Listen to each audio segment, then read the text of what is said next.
let's get started here. Again, welcome everyone, and this is a real short little opening. We can use this as sort of our prayer here to open up. I haven't used this for a long time.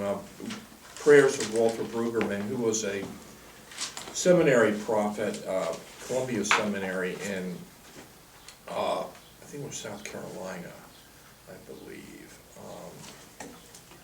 Columbia Decatur, Georgia, I'm sorry. Columbia Theological Seminary, Decatur, Georgia. So here it goes, and it's entitled, "We Are Children of Another World." And these were prayers that he prayed before his seminary classes with his students. It says, "For the mystery of the text," that's particularly true for, it will be true for Ezekiel and many of the books we've hit, but "for the mystery of the text, and for the history of eyes to see and ears to hear the text, we give you thanks. Our eyes are scaled and our ears are uncircumcised, and we are children of another world. We pray for the gift of perception. We pray for energy and courage, that we may not leave the text until we wrench your blessing from it." Amen. Sort of makes it sound like Jacob, right? Peniel. And sometimes that's how we feel, that we're trying to wrench understanding of some of these texts, right? Because they indeed are mysterious. Well, these aren't quite, I don't think 2nd and 3rd John we would put maybe in that same category as some of these other books we've tackled in the past, and it certainly is when we get into Ezekiel. But let's open up your Bibles to 2nd John near the very back of the New Testament. And you can see this is going to be real short. Would somebody like to read a whole book of the Bible for us? Go ahead, Guy. Okay. The elder to the elected lady and her children, whom I love to the truth, and not only I, but also all who know the truth, because the truth that abides in us and will be in us forever. Grace, mercy, and peace will be with us from God the Father and from Jesus Christ, the Father's Son, in truth and love. When I was overjoyed to find some of your children walking in the truth, just as we have been commanded by the Father. But now, dear lady, I ask you, not as though I was writing you a new commandment, but one we've had from the beginning. Let us love one another. And this is love, that we walk according to his commandments.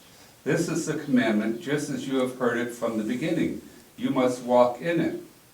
Many deceivers have gone out into the world, those who do not confess that Jesus Christ has come in the flesh. Any such person is the deceiver and the Antichrist.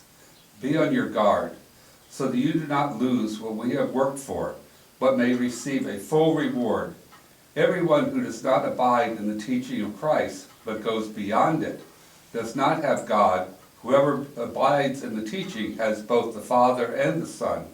Do not receive into the house or welcome anyone who comes to you and does not bring this teaching, for to welcome is to participate in the evil deeds of such a person.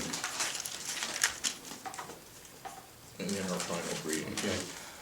Although I have much to write you, I would rather not use paper and ink. Instead, I hope to come to you and talk to you face to face, so that our joy may be complete. The children of your elect sister send you their greetings. Okay, thank you, Guy. So what do you think? Who is this elect lady? Do you think this is a person, or do you think it's a group? Well, she has children, so there is a group, obviously. Yeah, I would say most scholars say that it's not a specific person that he's writing to, but that he's using elect lady as in place of congregation. That it's he's referring to this house church, probably what we would call today a house church, so that it's a bunch of Christians who met at someone's home and had formed a group. And he's writing them, and so the elect lady is the Salem congregation, and the members of the congregation are the children, for example. Yeah. So, right from the beginning here, we have, the author tips his hands, or tips his hand talking about truth. We have, you know the truth because of the truth. And then here we have the closing of verse 3, in truth and love. So something right away we can kind of, there's something going on here about the truth. Something is probably a bit amiss here. You notice that word abide, that was all over 1 John. Remember, that was one of the key words we said of 1 John. So we can see the continuity that it is probably the same author, or at the very least, somebody out of this same Johannine school that was writing, and they all used the same jargon. So where we're going with this, he starts off verse 4 with a bit of a positive note.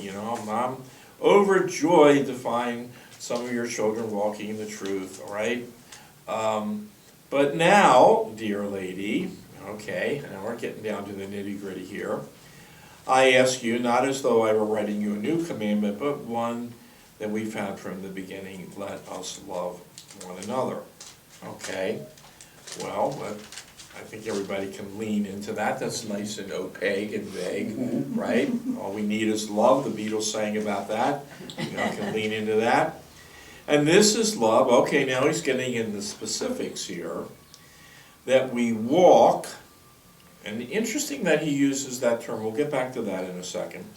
That we walk according to his commandments, and this is the commandment, just as you have heard from the beginning, you must walk in it. Well, okay, hold on a minute. That's not helping us much there.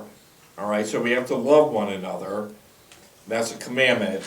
And then we got to walk in the commandment. Okay, well, what does it mean to love one another? And now, verse 7, here we go. Many deceivers have gone out into the world, those who do not confess that Jesus Christ has come in the flesh. Bing, bing, bing, bing, bing, bing. There it is. That's the truth that's being violated. And probably what these folks are what we call, Pete, I know you can't see this, but I'm right behind you here, Gnostics, all right? The Gnostics is kind of an amorphous term. I mean, it's really includes a whole heck of a lot. And remember, gnosis is a Greek word that means knowledge.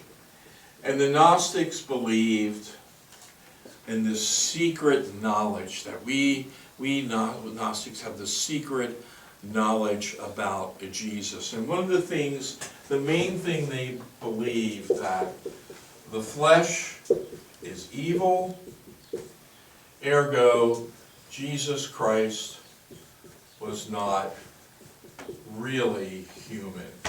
He was not flesh and blood. He was not human. He was spirit only.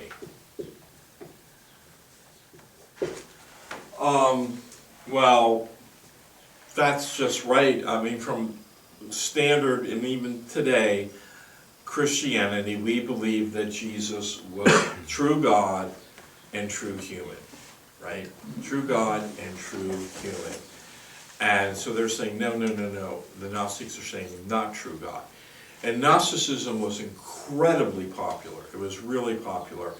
And these Gnostics, and you can see it through the whole, I mean, really lots of Paul's letters. Think of the Galatians and the Romans. It's always writing about conflict and problems. So when we think, oh my gosh, church life can be so conflicted sometimes, right? We can just have all these problems. It's been that way from the very beginning. I don't know if you want to call that depressing or reassuring.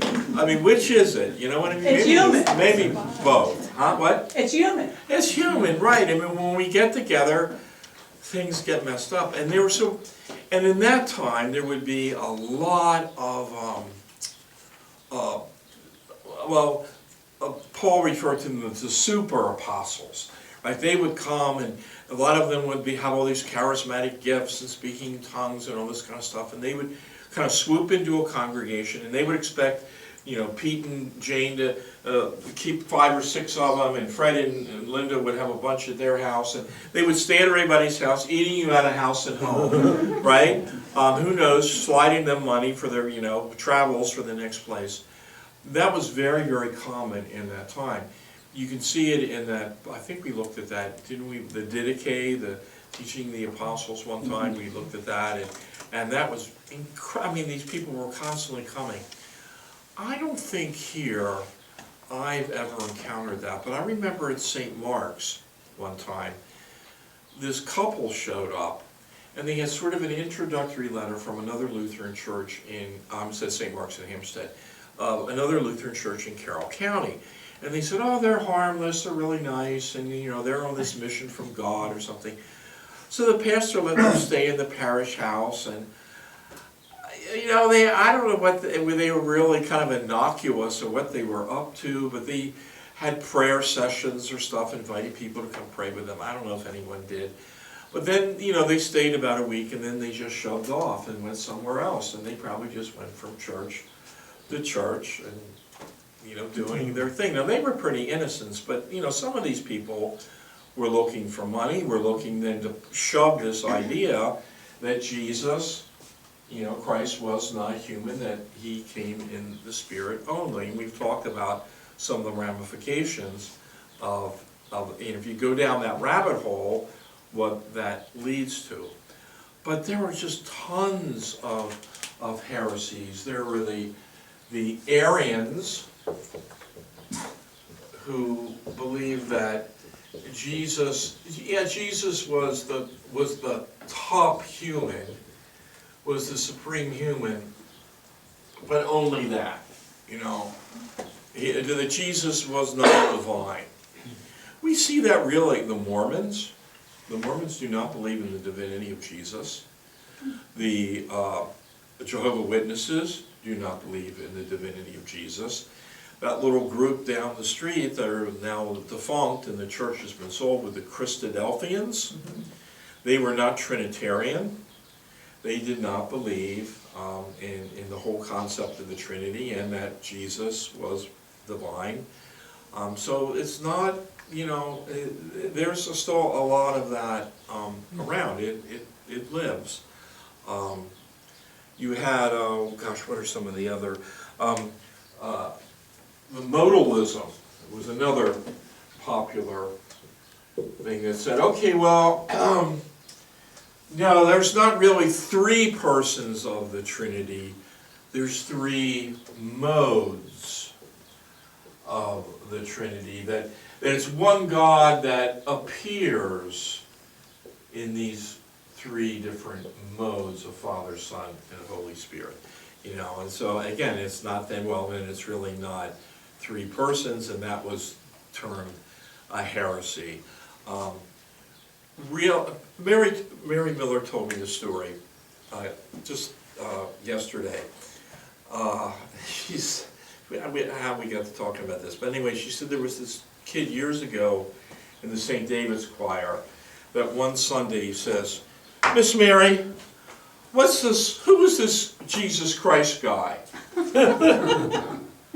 Who's this Jesus Christ? And really, that was what the church was doing for the first 300-400 years, was trying to answer the question, who is this Jesus guy? Who is this Jesus? And we eventually, and it took a while. I mean, it took a long while to sift all of this out and decide, what do we, people who say we're followers of Jesus, believe about him? And this is just one little piece of this constant struggle of answering this question of who is this Jesus? And they're saying what? That Jesus Christ has come in the flesh, the incarnation. Christmas story. That's the Christmas story, that right God came to us in the flesh. that Jesus was not a hologram. You know, Jesus was not something, you know, that we thought we saw and, but we really did, and that Jesus came as one of us. Is it a mystery? Of course. I mean, of course, it's a tremendous mystery. But we embrace it, and even though we might not fully understand it.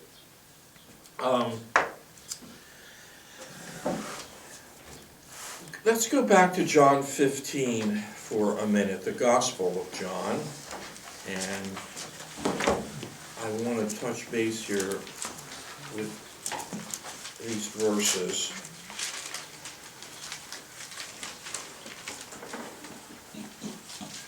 This is the John 15 verse 9. I'm going to read from 9 to 17. This is Jesus in this really long discourse. And Jesus says, "As the Father has loved me, so I have loved you.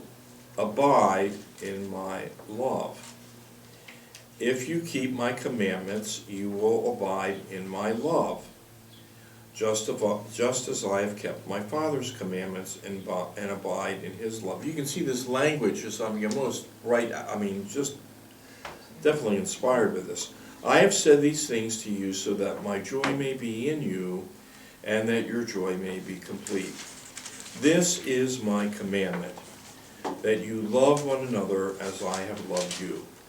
No one has greater love than this, to lay down one's life for one's friends," which is what he's going to be doing soon. "You are my friends if you do what I command you. I do not call you servants any longer, because the servant does not know what the master is doing. But I have called you friends, because I've made known to you everything that I have heard from my Father. You did not choose me, but I chose you. And I appointed you to go and bear fruit that will last, so that the Father will give you whatever you ask him in my name. I'm giving you these commands so that you may love one another." Now, remembering that this word love is the word agape, right? So what does that love look like? How would you explain that to someone, to say that Christians try to abide in Christ, try to follow Christ's commandment to love one another? What does that look like? What does that mean? We know it's just not flowery language, right? It gets down to the nitty-gritty. What's that mean? You want to do unto others as you would want them to do unto you. Okay. To give them aid or whatever assistance they need. Right. To put their wants and needs before your own. All right. Aid their needs before your needs. What was yours? Do unto others as you Do would unto want them others to do to as you you. want. Boom, yeah. Bam, you hit some, I'm right, boom, boom, boom, 3 really major notes, right? I would say another one maybe to forbear one another, right? To be patient with one another, right? To put up with each other sometimes. Sort of a support. Yeah, and that's part of, support a place. And we know that there is sometimes there's a fine line, between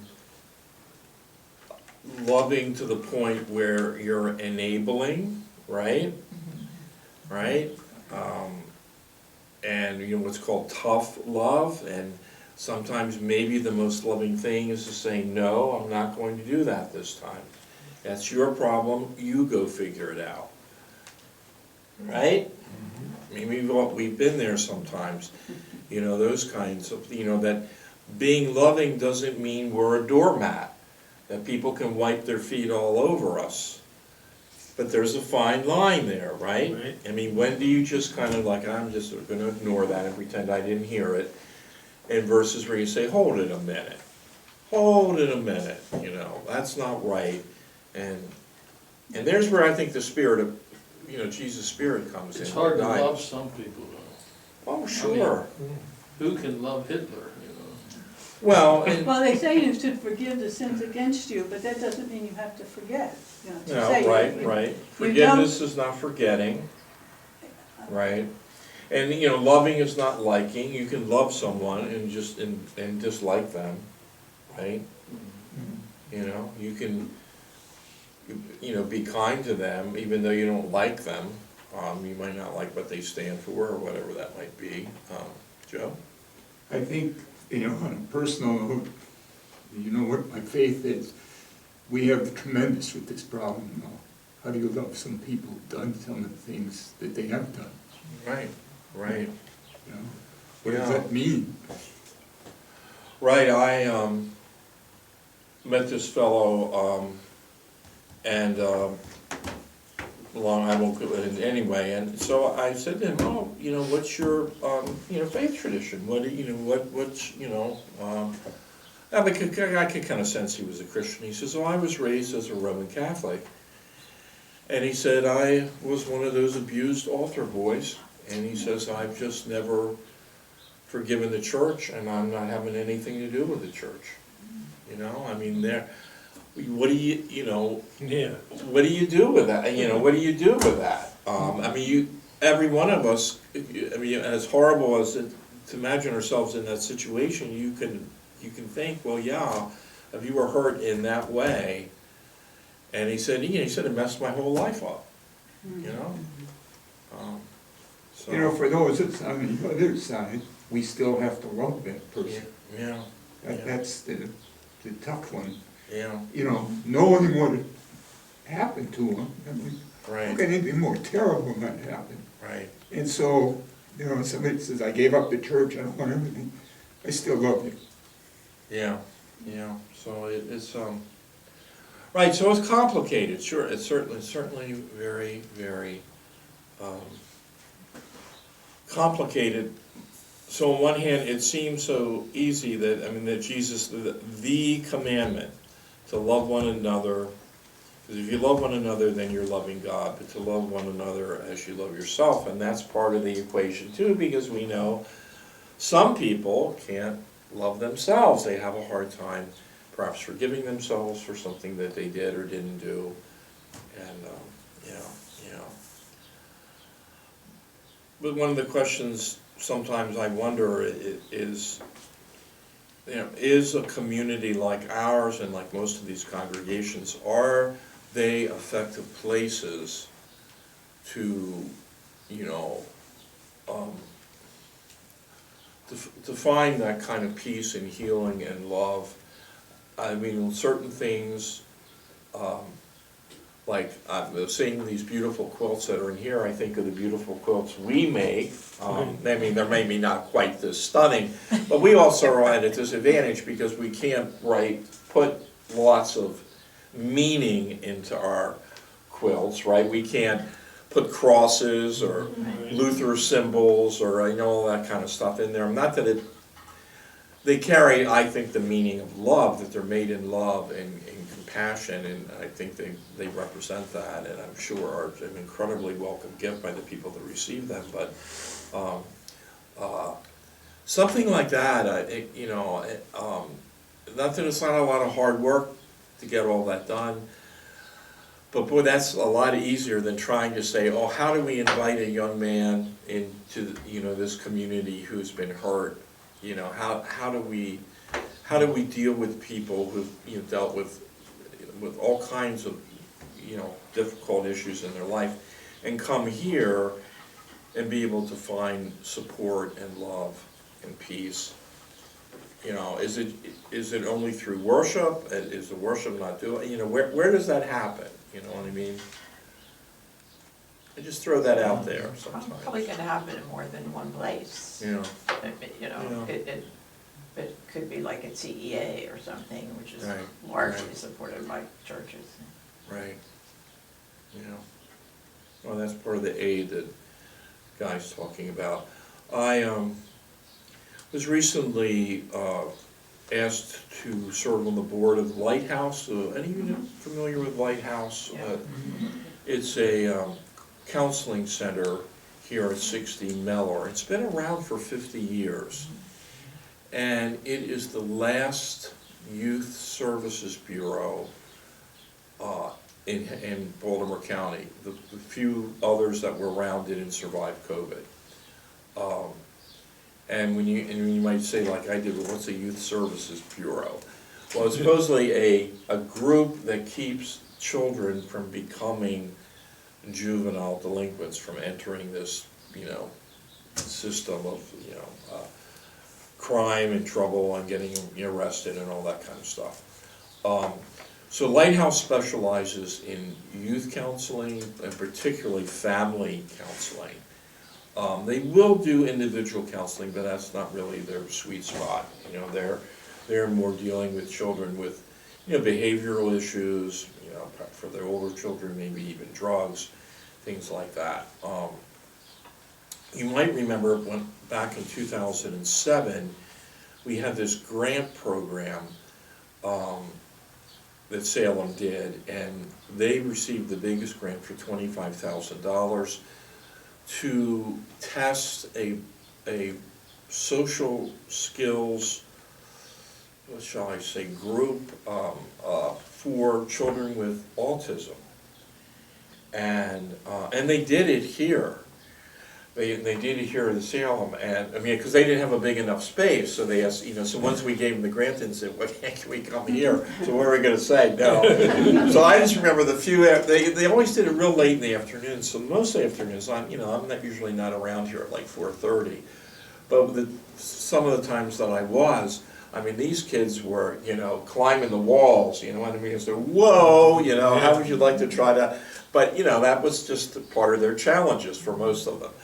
And anyway, and they gave us a report and everything. I had no idea that program, it was successful. They knew it worked, they knew it helped the children, and they ran that program up to COVID.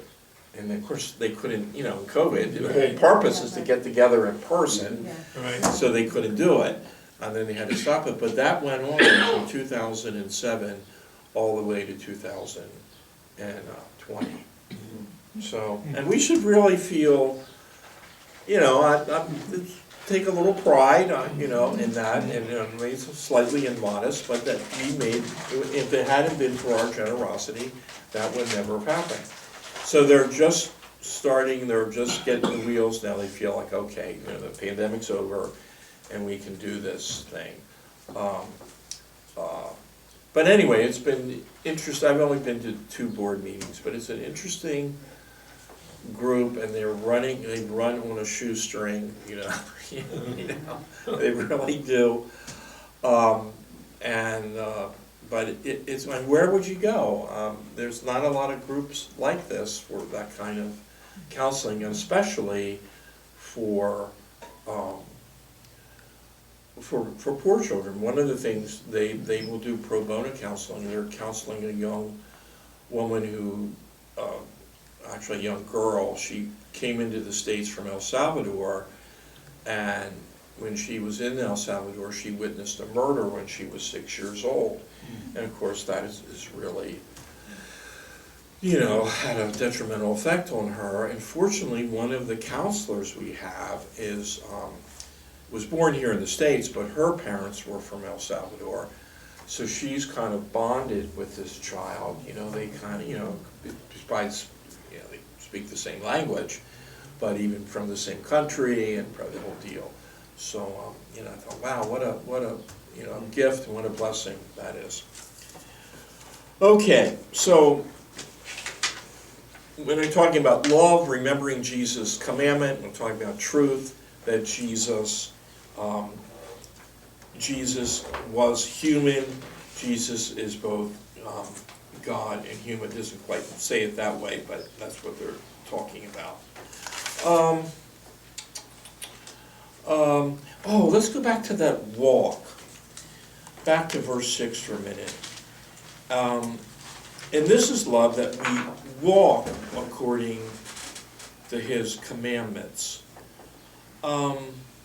I think they used that later on, maybe I'm wrong. I thought that walk popped up one more time, maybe not.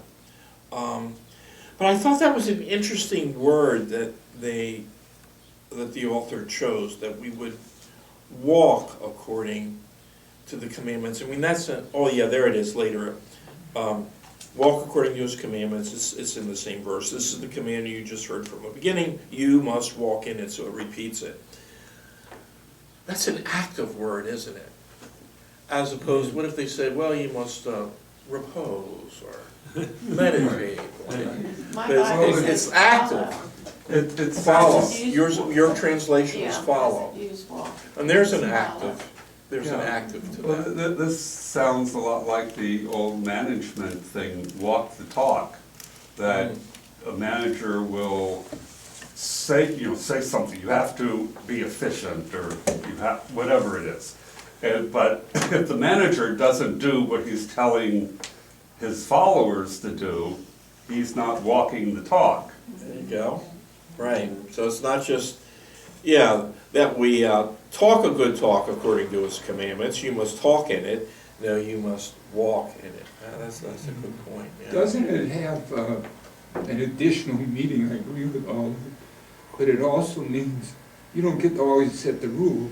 John's telling you, you've got to walk it. The route's been laid out for you. Mm, You have to do this. right. Yeah. You don't have to. Yeah. You've been told what to do to love one another, and now go do it. Following the way. Follow. Are there any other translations that's interesting? Follow. I think. Anybody else have a different one? Okay. Good. Good.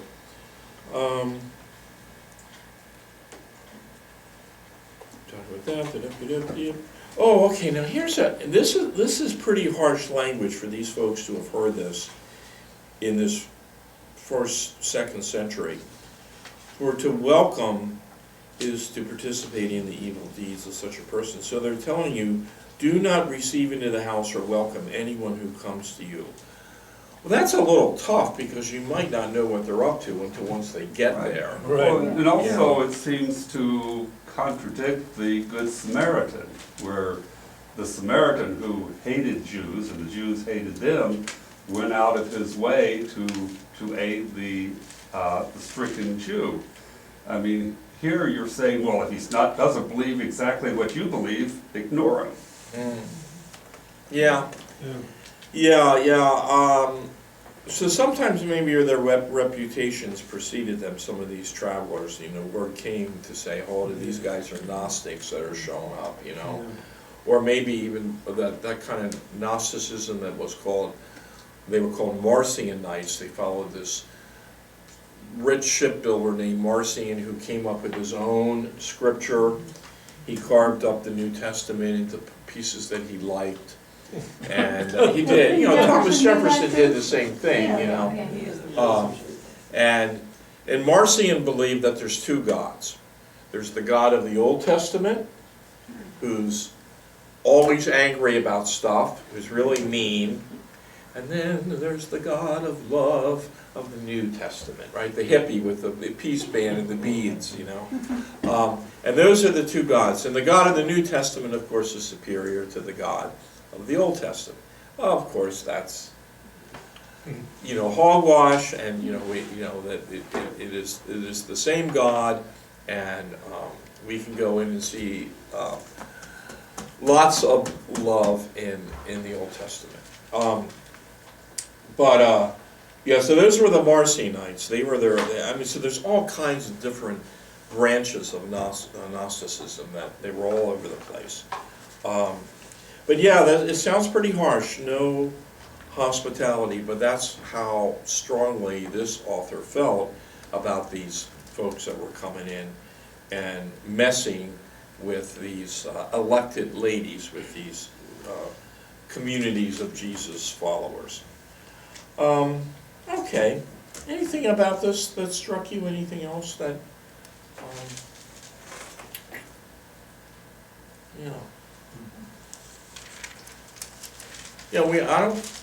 these don't appear in our lectionary. Maybe we should have a non-lectionary, our non-revised common lectionary here, and choose things that are not in the lectionary sometime, just to do something different. Okay, well, let's read 3 John, and somebody want to read that for us, please? Okay, sure. Okay, Trudy. The elder to the beloved Gaius, whom I love in truth, Gaius commended for his hospitality. Beloved, I pray that all may go well with you, and that you may be in good health, just as it is well with your soul. I was overjoyed when some of the friends arrived and testified to your faithfulness to the truth, namely how you walk in the truth. I have no greater joy than this, to hear that my children are walking in the truth. Beloved, you do faithfully what you do for the friends, even though they are strangers to you. They have testified to your love before the church. You will do well to send them on in a manner worthy of God. For they began their journey for the sake of Christ, accepting no support from non-believers. Therefore, we ought to support such people, so that we may become co-workers with the truth. Diotrephes and Demetrius. I have written something to the church, but Diotrephes, who likes to put himself first, does not acknowledge our authority. So if I come, I will call attention to what he is doing in spreading false charges against us.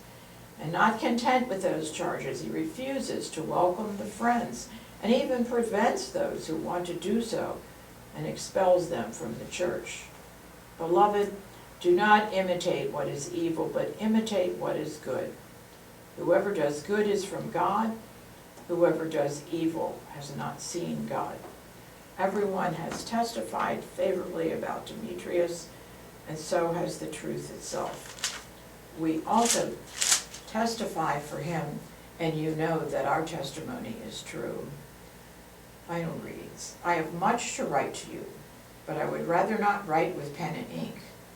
Instead, I hope to see you soon, and we will talk together face to face. Peace to you. The friends send you their greetings. Greet the friends there, each by name. Okay.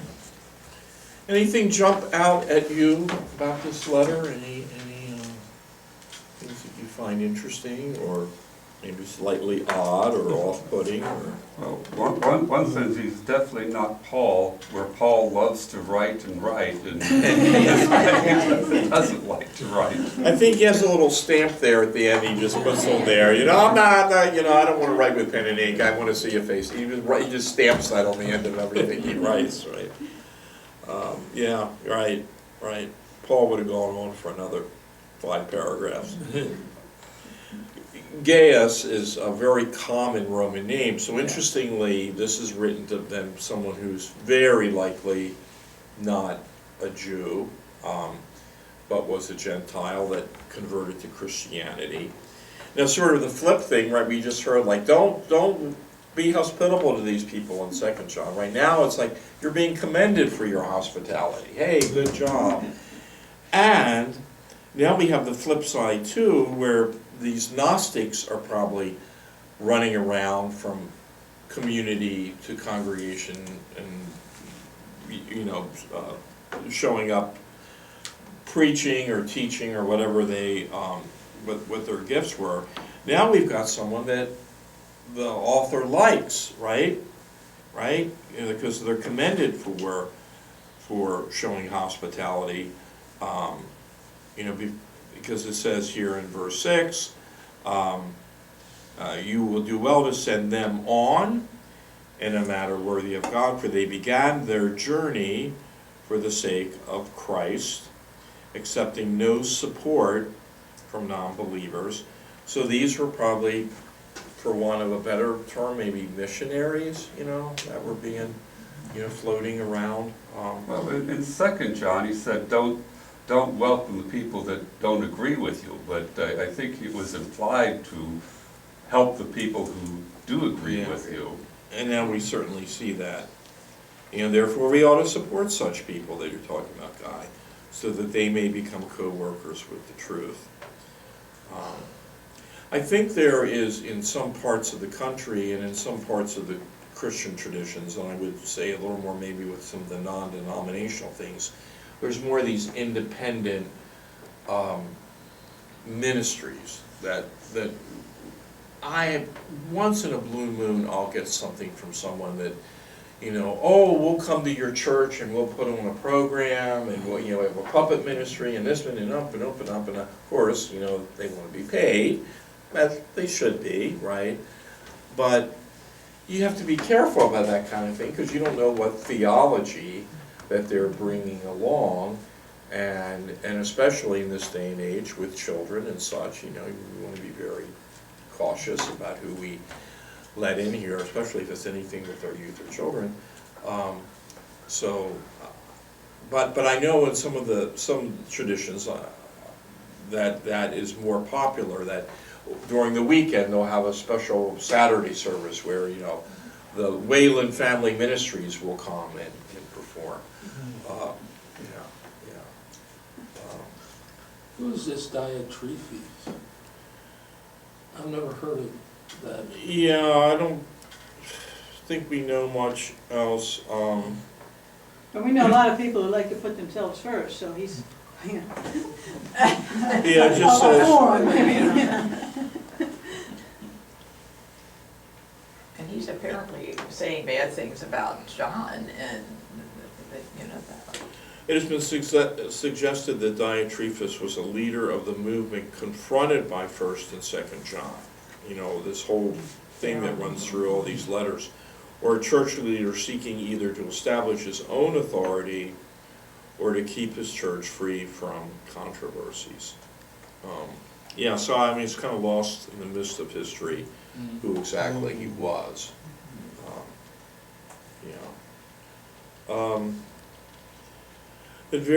One time, Pastor Whetstone pointed out to me, the very last verse, verse 15, it says, "Peace to you, the friends," and by the way, friends, did that ring a bell to you, that term? Quakers? Yeah, I thought of the Quakers. Yeah, Society Yeah, I of thought of Friends, yeah. the Quakers. The friends send you their greetings. Greet the friends there, each by name. So Pastor Whetstone would point to that and say, there's the scriptural mandate to try, you know, your very best to Yeah. call everyone by their name, you know. That And gives you a connection. they give you a connection, right, so that, and I will do it as much as I can. If, you know, visitors are there early and I get to greet them, and then they tell me their name, and then when they come up for communion, I give them communion by name, and a lot of times they'll be like, you know, you can see they're actually like surprised, oh my gosh, you remembered my name. Now, if they come in late, well, that's their, you know, I'll have to wait till the next week, you know, they have to come again here. Because, I mean, I'm not running out there, you know, in the middle of a hymn and trying to get people's names, it's not that crazy. Actually, Dave, the woman who's going to be officiating Christy's wedding, when she was in seminary, she came here. One of her tasks was to go to different worship services. And she was there early, so you and Ed greeted her and, you know, asked their names, and then when they come to communion, they were addressed by names, and they were blown away by that. Yeah, so, if anyone ever says, oh, well, you know, that's, you know, there it is. Greet the friends there, each by name. Yeah. So you can go home and brag at the dinner table that you've polished off 2 books of the Bible.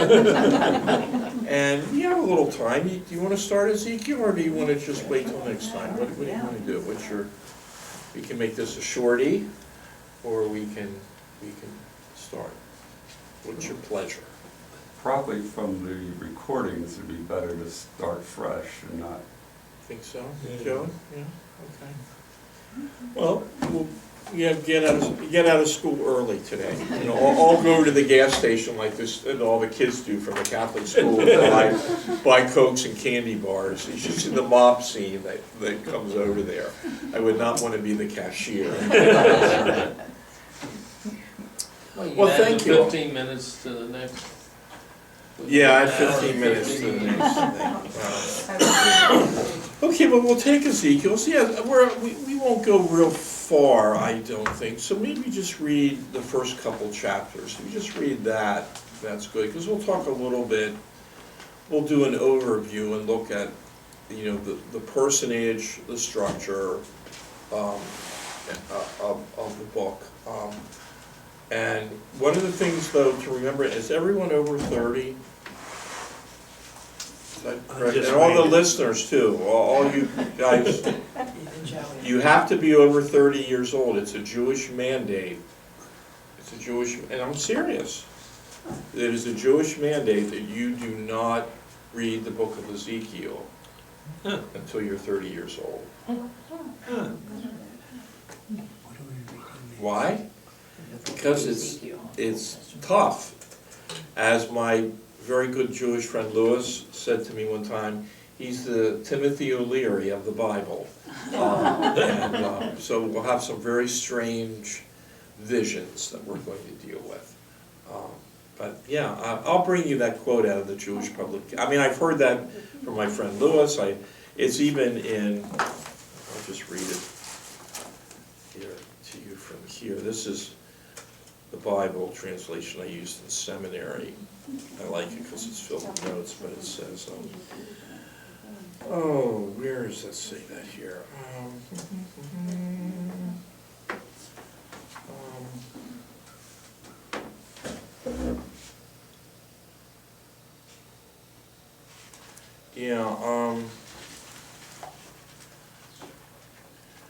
It says Ezekiel used diverse literary forms in his prophetic proclamation, including vision reports and at least 12 symbolic actions. In both vision and action reports, the prophet is described as physically involved. He's transported in tours and visions. He acts out other oracles.